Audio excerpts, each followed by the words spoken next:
Hello दोस्तों, तो आज मैं आप लोगों के लिए एक्सप्लेन करने वाला हूँ एवरनाइट के लेटेस्ट एपिसोड को। लेकिन इस वीडियो को देखने से पहले इसका पिछला वीडियो जरूर से देख लेना। तो एपिसोड की शुरुआत होती है और हम एक बंदे को देखते हैं जो एक लाइब्रेरी में होता है। अब वो लाइब्रेरी के शेल्फ से एक बुक निकालते हुए उसे देखने लग चुका। इस बुक को देखते साथ ही ये बंदा एक अलग ही जगह पे आ जाता है जहाँ उसे एक तलवार दिखी। वो इस तलवार को जैसे ही पकड़ता है वैसे ही ये तलवार भागने लगी। ये बंदा इस तलवार को कंट्रोल करने की हर मुमकिन कोशिश कर रहा था, लेकिन इस शॉट को कंट्रोल कर पाना आसान नहीं। ये शॉट तो इस बंदे को उड़ाते हुए लेके जाने लगी। उसी वक्त सामने एक परछाई फॉर्म होने लग जाती है जो और किसी की नहीं इसी बंदे की थी। लेकिन ये शॉट इस परछाई के आर पार हो जाती है जिस वजह से ये परछाई मारी गई। लेकिन इस परछाई की डार्क एनर्जी इस बंदे की बॉडी में समाने लग चुकी, जिस वजह से इस बंदे को काफी तकलीफों का सामना करना पड़ रहा है। वो यहाँ पे जोर जोर से चिल्लाने लगता है। उतने में ही प्रेजेंट सीन में अचानक से इस एक्सपर्ट की आंखें खुल चुकी। दरअसल अभी जो कुछ भी हुआ वो इस बंदे से ही रिलेटेड है, क्योंकि पिछले सीन वाला बंदा और कोई नहीं ये खुद था।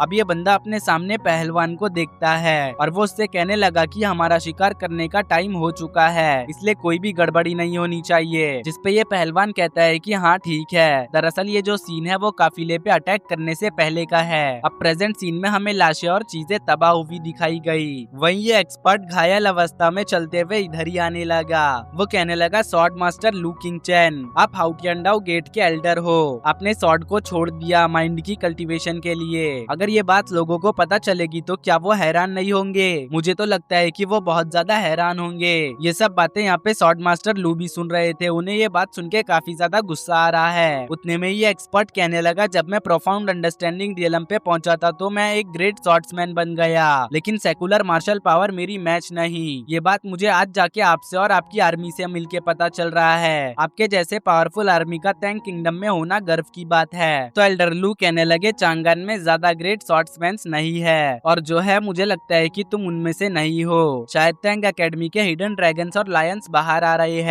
तुमने मेरे ओरिजिन को पहचान लिया। मुझे तैंग एकेडमी छोड़े हुए काफी वक्त बीत चुके हैं, इसलिए मुझे वहाँ की काफी सारी चीजों के बारे में खबर नहीं। एल्डर यहाँ पे ये सब कह रहे थे कि वही प्रिंसेस बच्चे को 2 सोल्जर्स के हवाले कर चुकी। उसने इन सोल्जर्स से कहा कि हम तुम्हें अपनी तय किरदा अगली लोकेशन पे मिलेंगे, तो इसलिए बच्चे को संभाल के वहाँ तक लेके जाओ। ये सब सांगसांग और निंगक्यू भी देख लेते हैं, मगर फिलहाल वो यहाँ पे कुछ भी नहीं करते, क्योंकि ये बच्चा प्रिंसेस का भाई है, इसलिए प्रिंसेस को जो करना है वो करेगी। दूसरी तरफ स्वॉर्ड मास्टर लू कह रहे थे कि तुम हाउरन शॉर्ट पाथ को फॉलो करते हो। तुम्हारे अटैक में विंड और थंडर का मोमेंटम है। तुम्हारी एबिलिटीज को देखते हुए तुम नेशन में सर्व कर सकते हो, लेकिन तुम तो बैंडिट्स को फॉलो कर रहे हो। एल्डर की बात सुन के ये एक्सपर्ट मुस्कुराते हुए कहने लगा कि बैंडिट्स? कैसे बैंडिट्स? मिस्टर लू, आप हाउटियांडाओ गेट से बिलोंग करते हो। आपने ये जरूर सुना होगा कि रातें तारों को कवर कर रही है, नेशन की शांति भंग होने वाली है। लेकिन नेशन की शांति भंग होने से पहले ही मैं इस डीमन वुमेन को खत्म कर दूंगा। दरअसल डीमन वुमेन प्रिंसेस को कहा जा रहा है, क्योंकि उसके ऊपर एक भविष्यवाणी हुई है। एक्सपर्ट की बात सुन के एल्डर कहने लगे कि क्या फालतू की बकवास कर रहे हो? एक अनक्लियर भविष्यवाणी के चलते तुम लोगों को मार रहे हो।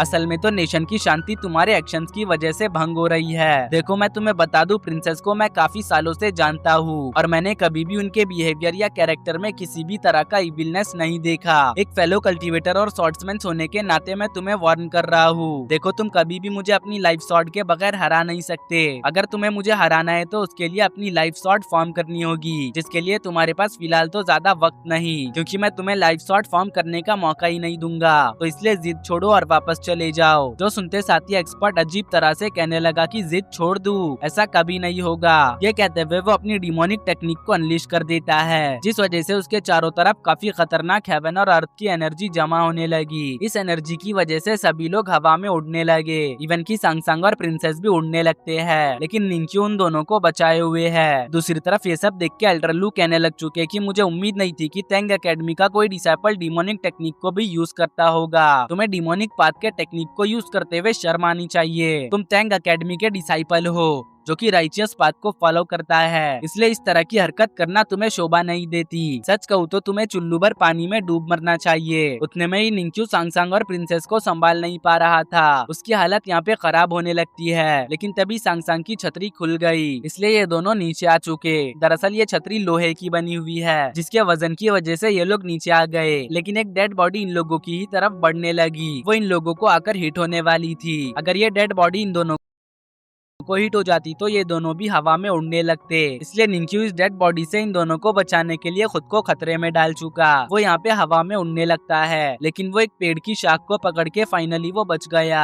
इधर एक्सपर्ट सारी एनर्जी को एक पॉइंट पे इकट्ठा करने लगा। वो यहाँ पे एक खतरनाक अटैक करने की फिराक में था, जो सब एल्डर भी देख रहे हैं, इसलिए वो अटैक को ब्लॉक करने के लिए बिल्कुल तैयार थे। तभी एक्सपर्ट अपनी उंगली को एक बुलेट की तरह एनर्जी का यूज करके फायर कर चुका, जो बहुत ही तेजी से एल्डर को हिट होने वाला है। ये तरीका सच में बहुत ज्यादा क्रूअल और खतरनाक था, मगर एल्डर दोबारा से शॉर्टची पावर का यूज करते हुए इस उंगली को ब्लॉक करने लगे, लेकिन वो इसमें स्ट्रगल कर रहे हैं। अगर सब कुछ इसी तरह से चलता रहा तो एल्डर ज्यादा देर तक इस अटैक को रोक नहीं पाएंगे, जो चीजें निंग्क्यू भी नोटिस कर लेता है। इसलिए वो इस फाइट में अपना कंट्रीब्यूशन देने का फैसला कर चुका। वो अपने बो एंड एरोस का यूज करते हुए एक्सपर्ट के एक ही स्पॉट पे हमला कर चुका, जिस वजह से एक्सपर्ट का ध्यान भटक गया और एल्डर ने उसके अटैक को काउंटर कर लिया। अटैक काउंटर हो जाने की वजह से एक्सपर्ट की हालत अब पहले से और ज्यादा खराब हो चुकी। इवन की निंग्क्यू के ढेर सारे एरोस भी उसकी बॉडी में घुस चुके हैं। वो अपनी आखिरी सांसें गिनते हुए कहने लगा कि भले ही मैं डीमन वुमेन को मार नहीं पाया, मगर वो भी जिंदा नहीं रहेगी। मेरे जैसे और भी लोग उसे मारने आएंगे और हर मर्तबा उसे बचाने के लिए उसके पास कोई गार्डियन नहीं होगा। जो कहने के बाद वो दम तोड़ चुका।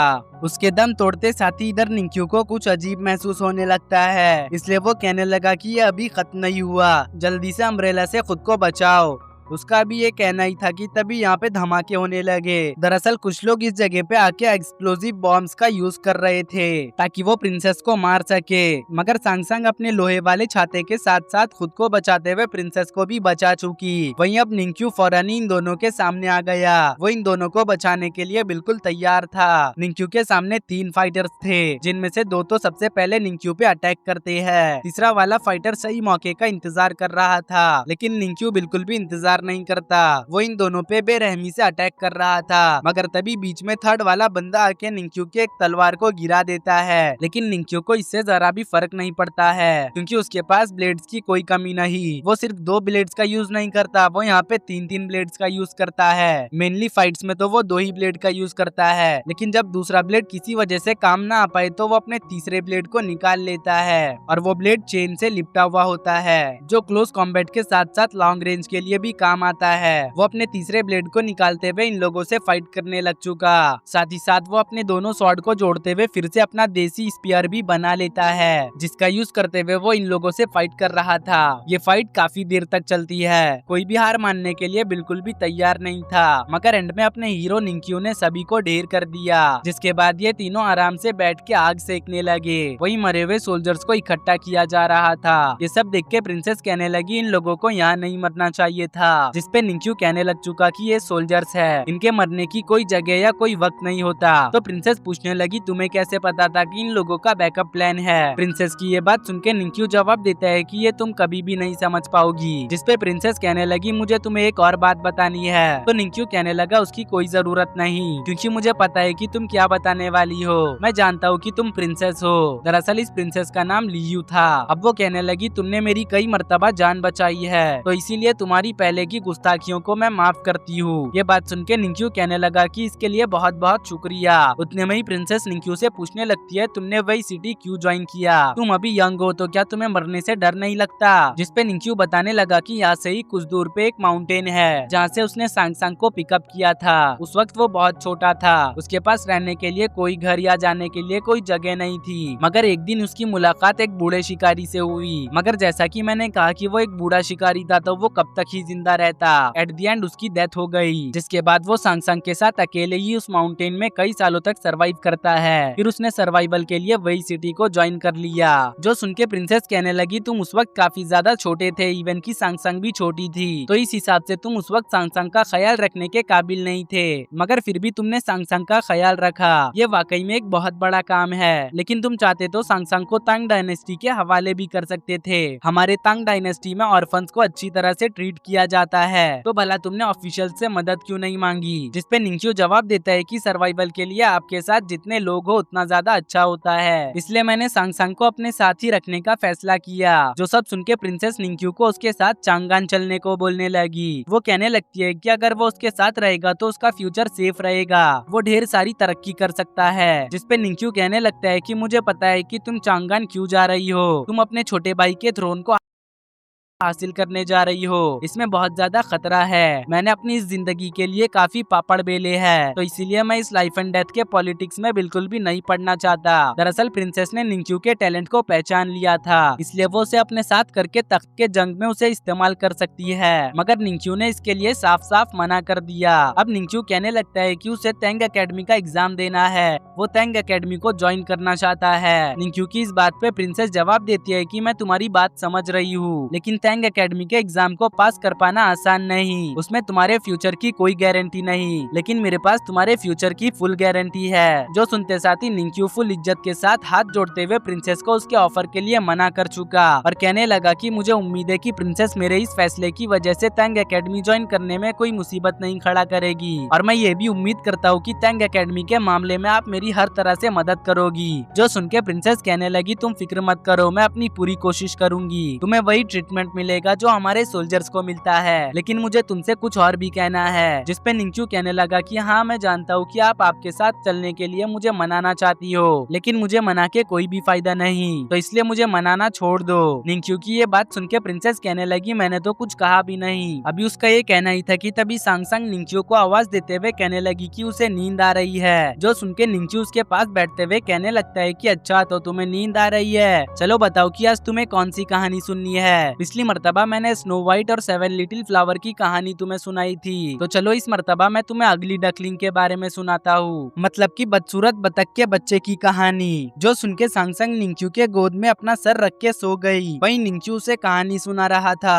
कहानी सुनते सुनते कब दिन निकल आया पता ही नहीं चला। अगले दिन हम एक सोल्जर के ग्रुप को देखते हैं जो इसी तरफ आ रहा था। इस ग्रुप को एक कमांडर लियू नाम का बंदा लीड कर रहा है। अब वो अपने घोड़े से उतर के जैसे ही सामने के नजारे को देखता है वो हैरान हो जाता है। उसे तो कुछ भी समझ नहीं आ रहा है, क्योंकि उसके सामने उसकी प्रिंसेस निंगच्यू के ऊपर अपना सर रख के सो रही है। उतने में ही हम निंगच्यू को देखते हैं जो आंखें खोलते हुए इस कमांडर को चुप रहने का इशारा करने लगा, लेकिन कमांडर निंगच्यू की बातों पे ध्यान नहीं देता। वो तुरंत ही घुटनों पे आते हुए कहने लगा कि योर हाइनेस कमांडर लियू आपके खिदमत में हाजिर है, मुझे आने में देर हो गई, इसलिए आप जो सजा देंगी मैं उसे एक्सेप्ट करने के लिए बिल्कुल तैयार हूँ। कमांडर की वजह से सांगसांग और प्रिंसेस की नींद खुल गई। अब प्रिंसेस कहने लगी जल्दी से खड़े हो जाओ वरना मैं सच में तुम्हें पनिश करूंगी। जो सुन के कमांडर खड़ा हो गया और कहने लगा योर हाइनेस आप सच में रहम दिल हो, माफ करने के लिए शुक्रिया, लेकिन अब हमें फौरन ही यहाँ से निकलना होगा क्योंकि रीइंफोर्समेंट आती ही होगी। वो अभी यहाँ पे ये कह ही रहा था कि तभी हम निंगच्यू को देखते हैं जो अंगड़ाई ले रहा था। वो जानबूझकर अपने हाथों को प्रिंसेस की ओर फैला रहा है, जिस वजह से कमांडर को तो काफी ज्यादा गुस्सा आ रहा है, लेकिन बेचारा वो यहाँ पे कर भी क्या सकता है।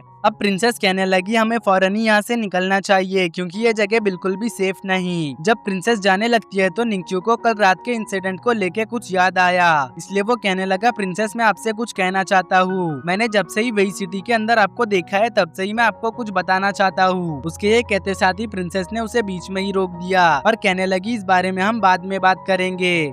जाते जाते कमांडर लियू निंगच्यू को इशारा करने लगा। वो इशारों ही इशारों में उसे वार्न कर रहा था। दरअसल उसे निंगच्यू का प्रिंसेस के इतने करीब रहना पसंद नहीं आया, मगर निंगच्यू उसके इस धमकी को जरा भी सीरियस नहीं लेता। वो उसे फुल टू फुल इग्नोर मार देता है। जो देख के सांगसांग निंगच्यू से कहने लगी आप ये सब जानबूझकर कर रहे थे, क्यों मैं सही कह रही हूँ ना? तो निंगच्यू जवाब देता है हाँ मैं ये जानबूझकर कर रहा था क्योंकि मुझे उस कमांडर को चिढ़ाना था। ये सुन के सांगसांग पूछने लगी कि आखिर आप प्रिंसेस को क्या बताना चाहते थे? जिसपे निंगच्यू निंक्यू कहने लगता है तुम फिक्र मत करो, मैं उसे ये नहीं कहने वाला था कि पहली बार देखते ही मुझे उससे प्यार हो गया। जो सुन के सांग हंसने लगी और निंक्यू भी जोर जोर से ठहाके ले लेके हंसने लगता है। ये सब कमांडर लियू का एक सोल्जर भी देख रहा था, इसलिए वो अजीब तरह से मुंह बनाने लगता है। इस सोल्जर को देखते ही दोनों हंसना बंद कर चुके और निंक्यू कहने लगा सांग जल्दी चलो, हमारे जाने का भी वक्त हो रहा है। दरअसल ये सब सांग और निंक्यू का एक प्लान था सोल्जर को चिढ़ाने का। अब रास्ते में काफिले के साथ चलते हुए सांग निंक्यू से पूछने लगी क्या तुम्हारे सवाल की वजह से प्रिंसेस के दिल में कुछ हलचल मची होगी? मेरा मतलब तुमने जो पहले कहा था क्या प्रिंसेस ने भी वही सोचा होगा? जिसपे निंक्यू जवाब देता है ये सोचने के लिए क्या मैं अजनबी नहीं, भला प्रिंसेस मेरे बारे में ऐसा क्यों सोचेगी? हम वैसे भी ज्यादा करीब नहीं तो ये नहीं हो सकता, लेकिन अगर सच में तुम जैसा कह रही हो वैसा ही है तो इसका एक ही मतलब निकलता है और वो ये है कि प्रिंसेस को मैं होशियार लगाऊंगा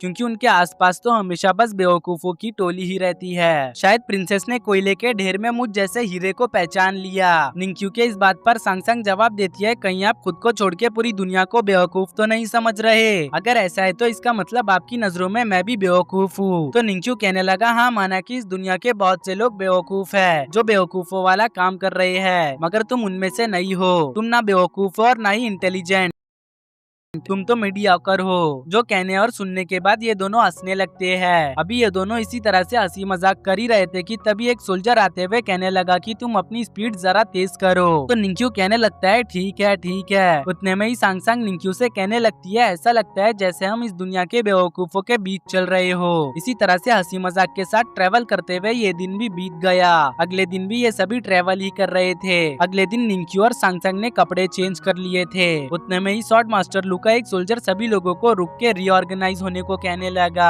फिर वो निंक्यू के पास आते हुए उससे कहने लगता है कि तुम्हें एल्डर लू अपने कैरिज में कुछ बात करने के लिए बुला रहे हैं। जो सुन के सांग उसे गुड लक कहने लगी। वहीं निंक्यू भी एल्डर लू से बात करने के लिए बेताब था। उसके इसी बात के साथ हमारा ये एपिसोड यहीं पे एंड होता है। मुझे उम्मीद है कि आपको न्यू सीरीज का सेकंड एपिसोड पसंद आया होगा। इस वीडियो को बनाने में काफी ज्यादा मेहनत लगी है, तो इसीलिए प्लीज चैनल को सब्सक्राइब करते हुए वीडियो को लाइक भी कर देना और अगर दिल करे तो कुछ कमेंट भी कर सकते हो।